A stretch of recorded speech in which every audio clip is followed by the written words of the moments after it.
quienes están transformando el mundo desde la cultura y la sociedad civil. Conversaciones sobre ciudadanía, sus expresiones y desafíos con la periodista Antonella Esteves. Producción Tania González. Edición Antonella Esteves. Dirección Patricio López.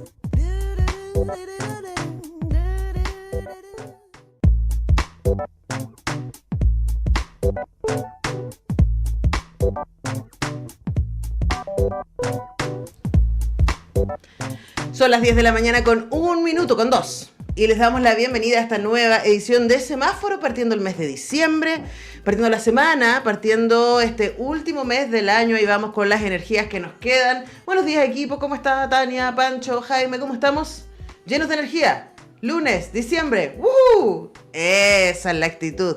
Bueno, tenemos un estupendo programa para compartir con ustedes, pero antes contarles que a esta hora en la región metropolitana hay 18 grados con 8, que la máxima esperada para Santiago hoy día es de 28 grados y que tendríamos 26 y 25 los próximos días.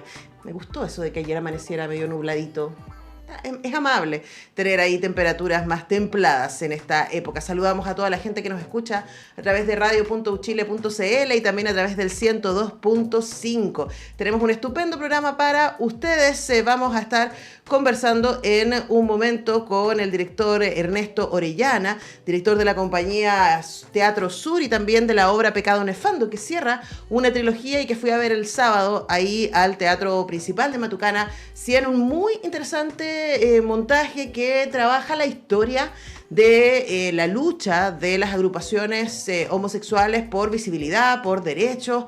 Hay un montón de temas que aparecen en la obra que me parecen súper interesantes de conocer. Está muy bien documentada, muy cercano al teatro documental. De hecho, de eso vamos a estar hablando con Ernesto Orellana, Pecado Nefando, que está hasta el 15 de diciembre, este fin de semana y el próximo, entonces en el Teatro Principal de Matucana 100. Y también vamos a estar conversando con la abogada y escritora argentina Viviana Rivero. Ella estuvo acá en el programa hablando de su libro anterior y ahora llega con este fascinante Los Soles de Santiago. Lo estuve leyendo el fin de semana, de verdad es un libro muy, muy entretenido, que mezcla el mundo de la Roma del siglo I y la historia de las mujeres ahí, especialmente en este caso de una mujer que vive ahí en una aldea en la conquistada Hispania, y de una mujer de origen argentino pero que vive en París, pero en el 2055. Entonces, estamos en el año 31 en Hispania, Imperio Romano, y estamos en el 2055 en un momento en donde cada vez los ciudadanos y ciudadanas tenemos menos derechos y estamos más controlados por las compañías. De eso se trata Los Soles de Santiago y de cómo ambos personajes van buscando revelarse ante su destino. Está muy entretenido y vamos a estar conversándolo con Viviana Rivero en un rato. Partimos con Francisco Victoria y esto que se llama Marinos.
Hasta el 15 de diciembre, en el Teatro Principal de Matucana 100, se estaba presentando Pecado Nefando, que es el fin de una trilogía que ha desarrollado la compañía Teatro Sur, y estamos con Ernesto Orellana, su director. ¿Cómo estás, Ernesto? Muy bien, muy contento de estar acá nuevamente conversando contigo. Un placer conversar contigo. Con Ernesto nos encontramos el sábado cuando fui a ver la obra, y ahora estábamos conversando de lo importante que es este trabajo, que es al mismo tiempo un documento. Uno podría decir perfectamente que es teatro documental, porque hay mucha información, hay mucho dato duro respecto a lo que han sido las luchas de las agrupaciones, de organizaciones de personas homosexuales, y también me encantó eso de la obra, desde ya lo resalto, Ernesto, las complicaciones que hay al interior, ¿no? Porque también es muy gracioso que desde la hegemonía, ¿cierto?, hablamos de la diversidad sexual, sin darnos cuenta que al interior de la diversidad hay muchísima diversidad, incluso hombres. Un hombre gay cis, la diferencia que con los hombres gay trans, que la obra lo marca, ¿no? O con el mundo de las travestis, ¿cierto? O sea, hay una tremenda diversidad al interior de eso, y también tú te haces cargo de eso en la obra. Hablemos de la importancia de esta trilogía que empieza con Yeguas Sueltas, y me trajo Ernesto el libro que sacó hace poquito Cuneta, en donde está el texto de la obra, que con esto abres, y son las movilizaciones de los 70. Después hay una obra sobre la crisis, ¿cierto?, del VIH-Sida en los 80, y esto de los 90 hasta el 2000, es como esa década. Sí, se trata de... Bueno, la trilogía se llama Memorias Invertidas, y se trata precisamente de preguntarnos por aquellas memorias que han sido invisibilizadas, excluidas, renegadas, rechazadas. Yeguas Sueltas partió el año pasado en la conmemoración de los 50 años del golpe, y también en los 50 años de la conmemoración de esa protesta, que precisamente se hizo el 22 de abril de 73 en pleno contexto de la Unidad Popular, con todas las contradicciones con esa izquierda que implica, ¿ya? Y continuamos con El Mundo, que viene a revisar el sujeto homosexual y su construcción y subjetividad en la década de los 80 en plena dictadura, frente a la crisis del VIH-Sida, porque hay que pensar que el movimiento homosexual que rescatamos en los 90 no puede no pensarse si no es por también la crisis del SIDA que genera los 80, ¿ya? Y esta viene a revisar la construcción de este sujeto homosexual en el marco de la reconstrucción democrática en plena década de los 90, que para mí la década de los 90 es una década muy especial, porque además ahí, en la postdictadura, la transición, llamémosla como cualquiera llamarla, hay una efervescencia primero por reconstruir la democracia, y luego también por preguntarse quiénes son los sujetos de derechos humanos. Y en ese contexto, la pregunta por el sujeto homosexual, garante de derechos humanos, para nosotros era tremendamente importante. Sí. Y de eso se trata un poco esto, ¿no? Y esta idea de revisitar estas memorias, por un lado trata sobre lo que te digo al principio, de recuperar aquellos relatos que han sido perdidos, y por otro lado también volver a preguntarnos en el presente sobre estas trayectorias de lucha sexopolíticas que nos anteceden y que nos permiten también poder ser sujetos hoy con una serie de libertades y derechos, entre comillas, garantizados y en peligro, y que es re importante reconocerlo para mirarlo, observarlo, pensar el presente y seguir imaginando un futuro también. Un futuro que, por cierto, para las comunidades de diversidad sexual nuevamente está en peligro ante el avance de esta ultraderecha y sectores conservadores, que lo hemos visto, ¿no? Sí. Que vienen a poner en tensión y en amenaza los derechos consagrados. Sí, ahora tu respuesta me abre varias puertas en las que quisiera entrar. Primero, el tema de la memoria y cómo llegamos hasta acá, ¿no? Y cuando yo veía la obra, yo pensaba, tengo tantos alumnos y alumnas y amigos jóvenes, ¿no? De 20, 30, que deberían ver que son parte de las diversidades, y que, claro, no es tan evidente que hoy día, por ejemplo, en las universidades se respete. Debería, por lo menos ese es nuestro mandato como académicos, ¿cierto? El nombre social que una persona escoge, ¿cierto? Respetar su performance, ¿cierto? La manera en que escoge vestirse o representar su género, etcétera. Y eso que para nosotros hoy día es tan natural, yo llevo 18 años haciendo clase y por lo tanto he sido testigo de cómo esto cambió y recuerdo cómo era en mi época. Todos mis amigos gay en la universidad estaban todos adentro del closet, todos. Luego salieron y uno era así como, sí, hola, siempre lo supimos, ¿no? Pero había una sanción y frente a esa sanción, y estamos hablando esto en los 90, ¿no? Que es donde está instalada la obra, y frente a esa sanción se tomaban decisiones. Y tu obra habla de ese momento de decir, también tenemos que hacernos visibles, ¿no? Y las complicidades que eso trae. También al interior de los movimientos, y también me junto con, por ejemplo, los que se reconocen con VIH y están haciendo esa pelea por tener los fármacos para sobrevivir, ni más ni menos, ¿no? O me junto con la gente trans, o me junto con la gente travesti. O sea, ¿quiénes somos? Es una pregunta que está muy al interior del texto y quería preguntarte sobre la construcción de ese texto para poder poner todas esas voces. Hicimos una investigación en torno a los archivos de prensa porque la obra se inspira en las acciones que generó el Móvil Histórico en torno a la despenalización de la sodomía en el año 99. ¿Ya? Hay que pensar también que en el movimiento de liberación homosexual, cuando se construye en el año 91 y se quiebra más o menos en el 98, durante casi 8 años, bueno, prácticamente una década, estuvieron luchando por despenalizar la sodomía, que en estricto rigor es la sodomía, pero en términos políticos es la homosexualidad, sí. ¿Ya? Porque precisamente aquel artículo impedía una serie de libertades para poder avanzar. Entonces, castigaba incluso el consentimiento. O sea, yo creo que es muy fuerte cuando la obra uno lo ve y es como, esto fue hace 25 años, sí, no más. Y uno de los 3 países más tardíos de despenalizar la homosexualidad en Latinoamérica. Entonces, archivos de prensa, testimonios también de personas que participaron, entre ellos Juan Pablo Sutherland, Marcos Ruiz, que fue uno de los fundadores del Móvil Histórico, y ahí fuimos construyendo una serie de situaciones que para mí era súper importante lo que tú dices, como no romantizar estas luchas, sino que más bien mirarlas en su complejidad. Evidentemente, la dificultad del contexto de poder organizarse, siendo sujetos criminalizados, y por otro lado, también como preguntarnos por las contradicciones al interior del movimiento, porque lo que sucede en los 90, y que de alguna manera somos huella también de aquello, es que se inicia la visibilización de la serie de identidades de la diversidad sexual. O sea, pensemos que en dictadura estaban completamente privados, ¿no? Y en los 90 aparece, y en ese aparece hay una serie de cuestiones que también van cruzándose con la naturalización del modelo neoliberal, ¿ya? Sí. La institucionalización también del movimiento social. Y en ese proceso surgen las contradicciones. ¿Quién es el sujeto homosexual?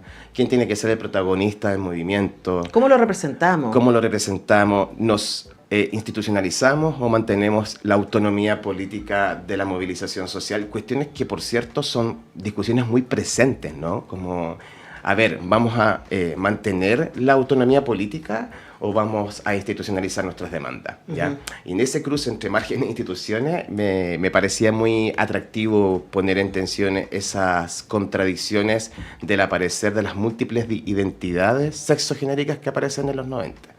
De eso se trata, ¿ya? Y cada actor que está representando el rol, además también pertenecen a la disidencia y diversidad sexual, entonces por tanto hubo un cruce biográfico con cada uno de ellos para poder construir los relatos que aparecen en la obra. Es decir, el actor que encarna la seropositividad también la encarna su vida, el actor que es trans, por cierto, es un actor trans, entonces hay una serie de cuestiones que les atraviesan a ellos también y que a mí me parece muy importante trabajar así, siempre he trabajado así, porque quién hace lo que hacen en el escenario o quién representa lo que representa siempre me pareció una pregunta ética, sobre todo cuando uno discute sobre sexo política. ¿Ya? Es decir, hacer desaparecer el sexo del actor o su género no me parece algo hoy éticamente... o sea, digo que me parece que es ético hacerlo aparecer, sobre todo cuando son discusiones que hablan de estas cosas, ¿no? Como tiene que ver con eso, tiene que ver con pulsar también metodologías que provienen de la disidencia sexual, que reconocen en el fondo como el deseo, la biografía del cuerpo, la subjetividad, la dificultad también de la construcción de la identidad, las diferencias en la construcción también de aquello. Hay una pregunta también por la masculinidad también en la obra que circula todo el tiempo, que es distinto a lo que había en Yeguas Sueltas, que no es una pregunta por la feminidad. Entonces aquí también se trata de eso, ¿no? Como poner en tensión también la idea de masculinidad al interior del movimiento homosexual, Claro. ya que es algo que a veces no revisamos tanto y que, por cierto, hoy yo también sospecho de un escenario homosexual cultural un tanto hedonista, más preocupado de cuestiones más bien superficiales, que de poner atención, por ejemplo, en estas memorias o en la posibilidad de colectivizarse con otras agrupaciones sociales, más allá incluso del gueto homosexual, como los feminismos, como las comunidades racializadas. Extraño y algo más quizá nostálgico en mi espíritu, aquellas luchas colectivas interseccionales que dieron pulsiones a muchas transformaciones y que hoy en día estamos un poquito como Yo creo que segregados. no nos va a quedar otra que volver a encontrar, Sí, ¿no? yo Porque también creo. a propósito de lo que tú decías con este advenimiento de los neoconservadurismos radicales, o sea, lo que está pasando en Argentina con la censura contra los libros. La semana pasada leí un artículo, hay más de 10.000 libros, 10.000 libros que están censurados en bibliotecas académicas y escolares en Estados Unidos, 10.000. Qué impactante. Entonces ahí uno dice, bueno, sin duda hay un ataque hacia la cultura desde los grupos neoconservadores. ¿Qué vamos a hacer nosotros de vuelta, no? Esa es una interesante pregunta y estamos conversando con Ernesto Orellana a propósito de que está en cartelera Pecado Nefando hasta el 15, o sea, queda esta semana y la próxima. Quedan 5 funciones, jueves, viernes, sábado, domingo, no, quedan 8 funciones. Jueves, viernes, sábado, domingo, los jueves a sábado a las 20 horas, el domingo a las 19 horas. A mí me encanta ir el domingo al teatro. Puesto que es lo máximo. Fui el sábado esta vez porque ayer tenía otras cosas que hacer, pero yo creo que el domingo teatral es una cosa maravillosa y cuando voy a Matucana 100 además, yo tengo este rito que voy a Matucana 100 y después me voy a comer esos sándwiches maravillosos al Mardoqueo. Lo podemos encontrar por ahí siempre.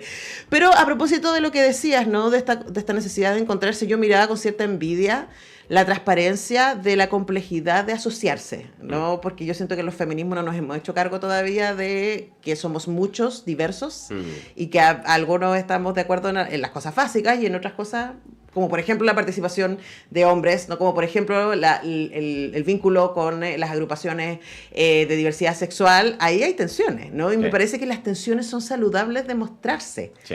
Para que podamos decir, mira, en la diferencia podemos encontrarnos igual, ¿no? Sí. Y ahí aparece otra cosa que es muy linda que está en Pecado Nefando, porque todo esto que estamos conversando con Ernesto suena súper teórico y suena súper duro, y efectivamente hay mucho dato duro, hay mucha historia y mucho documento en la obra, pero sobre todo hay vínculos. Hay 5 personajes que pasan por distintos momentos y que se encuentran y se desencuentran constantemente a lo largo de esta historia, que es una década, ¿no? Hablemos también de lo importante que es para ti en el guión y en la dirección, ¿no? De la obra, que haya esta identificación con los personajes. Me parece fundamental porque, primero, el teatro, además de querer complejizar las realidades, también tiene que entretener, tiene que ser lúdico. La puesta en escena también es una puesta en escena repleta de cuestiones que son que apelan a la emocionalidad, a la afectividad, a la musicalidad. Y la vinculación de estos personajes está inspirada también en las vinculaciones que nosotros fuimos encontrando en quienes protagonizaron este movimiento. O sea, sin señalar directamente quiénes son. Pero uno igual los identifica. Uno va identificando quiénes son. Bueno, si uno sabe más o menos el mapa. Y si no te sabes la historia, lo entretenido es que vais también como construyendo de alguna manera una identidad de cada uno, ¿no? Sí. Como está el que es más pragmático, está el que es más de izquierda, está el que es más artista. Entonces como que también son representaciones de distintas como identidades del mundo homosexual también, ¿ya? Yo además de ser artista del teatro también he participado en un activismo de disidencia sexual hace 20 años, entonces como que he conocido también de alguna manera como todas las construcciones colectivas y las crisis también al interior de los colectivos de activismo de disidencia sexual, que siempre por esta misma razón, por la necesidad de institucionalizarse o no, terminan quebrándose. O por la idea del protagonismo exacerbado al interior de los colectivos también se quiebran. Entonces, es parte de una realidad que nos pertenece a una comunidad que a veces no la vemos tanto o no la pensamos con perspectiva crítica, ¿ya? Esa vinculación para mí es importante además porque también hace memorias por ciertas memorias también que nos vinculan con otras memorias de las comunidades de la diversidad sexual. Rescatamos el episodio de la calle Huanchaca en el año 69 en Antofagasta, hacemos un homenaje a Marcia Alejandra, la primera mujer trans con una resignación de sexo en América, citamos por ahí también el incendio de la Divine en Valparaíso, la primera marcha o la primera presencia pública del movimiento homosexual en el año 92, la primera conferencia. porque los 90 fueron como progresivamente construyendo un relato narrativo también de la aparición pública del sujeto homosexual. Y eso para nosotros era súper atractivo mirarlo, cuando empezamos a investigar. Al principio salieron a marchar con máscaras. Sí. Después se sacaron las máscaras. Después decidieron aparecer públicamente frente a la prensa. Después quisieron ir al Congreso. Después el Congreso los rechaza. Y como dice la obra, para no ser spoiler, suceden unas cosas también internacionales que finalmente desencadenan la despenalización en un contexto además donde el país tenía que acordar tratados de libre comercio con la Unión Europea, y eso acelera un proceso para despenalizar. Entonces también es una cuestión que... Es una victoria agridulce. Sí, finalmente y que te da cuenta de los intereses también... Las prioridades. Las prioridades, como... Prioridades claro, económicas sobre derechos sí, humanos. Eso es muy triste como constatarlo. Eso ya. es muy también gobernanza de Chile. Sí. Digámoslo, ¿no? Sí. Ahora, antes de que se me vaya el tiempo, otra cosa que me gusta mucho, y ahora estoy viendo que está el Wincio Yerse en el diseño audiovisual, y eso me explica muchas cosas, no había visto los créditos. Efectivamente, la obra tiene una propuesta teatral y audiovisual muy poderosa, y es muy interesante porque parte desde un lugar absolutamente dramático teatral. La entrada a la obra uno dice, wow, ¿qué es esto? Y luego esa cuestión se va desarmando, y ya en la última escena el escenario está hecho un caos, básicamente, sí. ¿no? Y hay mucho juego con eso, con las posibilidades que te da el teatro y las posibilidades que te da también proyectar sobre pantallas en el mismo escenario. Hay mucho de eso en la obra visualmente es muy atractiva, porque pasan muchas cosas, pero hay un constante cambio de escenario en el mismo escenario. Hablamos de esa propuesta también y de lo importante que era para ti hacer este uso del espacio cuando estamos además hablando de una década muy movida. Tiene que ver con darle la posibilidad a la puesta en escena de poder generar un lenguaje afectivo, emocional, autónomo también al relato dramatúrgico. O sea, es decir, vamos desmontando finalmente lo que vamos haciendo, hasta literalmente desmontarlo todo. Sí. ¿Ya? Y la idea de la visualidad o de la multimedialidad que hay ahí también tiene que ver con reconocer también un paisaje cultural que se relaciona de esa forma, ¿no? Como que estamos todo el rato relacionándonos con la virtualidad, con la visualidad.